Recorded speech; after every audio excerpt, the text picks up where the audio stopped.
I think what off-puts many people about One Piece is its thousands of episodes, and this fear that they're going to have to dedicate an insane amount of time to invest in this series.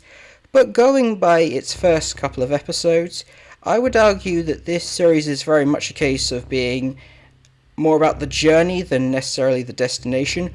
Obviously, the initial pitch is showing the optimistic character Monkey D. Luffy starting his journey to find this legendary One Piece and become king of the pirates, but really the series is more about the misadventures he gets up to on that journey, and it's not necessarily about getting to that right away.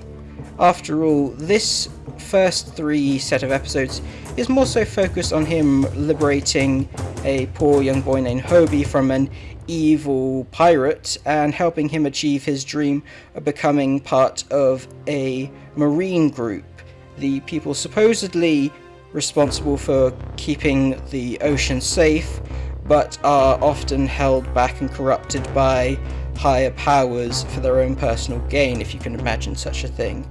And getting to see Luffy help Kobe and liberate a village from this corrupt figure is very endearing, in my opinion.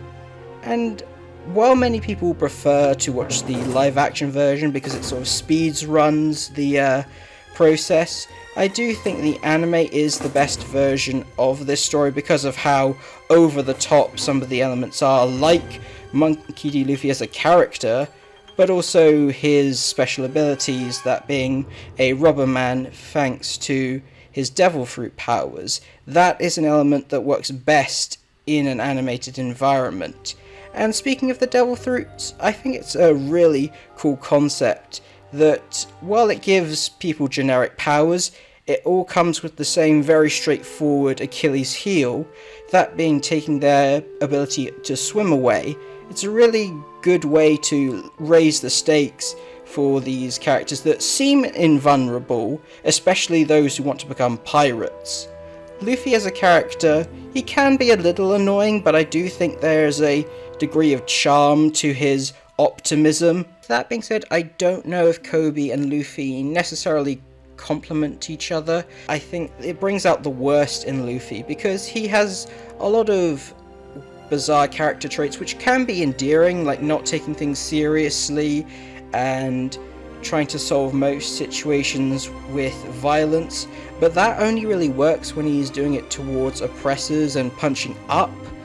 With Kobe, he gives him an opportunity to have someone that Luffy can punch down at, which isn't great. I understand that towards the end of this storyline, he does it to disassociate each other in case their friendship would prevent Kobe from becoming part of the Marines, but I think this is why they ultimately went with Roronoa Zoro as the one who joins Luffy full time, as I feel their dynamic is a lot more interesting as they bounce off each other a lot better.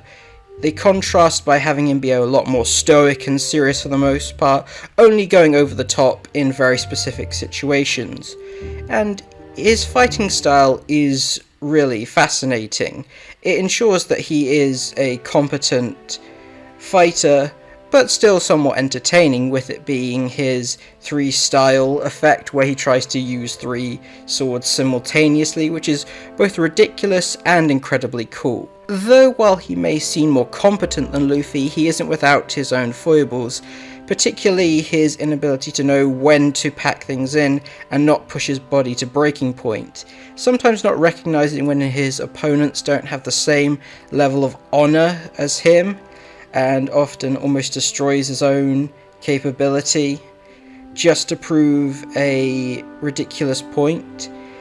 He is a more clear example of One Piece's theme of it being the journey rather than destination, because his ultimate goal is to be the greatest swordsman who ever lived, but he's already a pretty capable one. I wouldn't be able to handle 3 swords, hell, I could barely handle 1, so to go from great to the very best is a bit arbitrary. I think one of the aspects that most intrigued me about where One Piece was going was the mystery surrounding Nami in her little subplot, and wondering how she was going to connect to the main storyline. And before we wrap up, I just want to say, in my opinion, We Are and Memories are the best opening and closing themes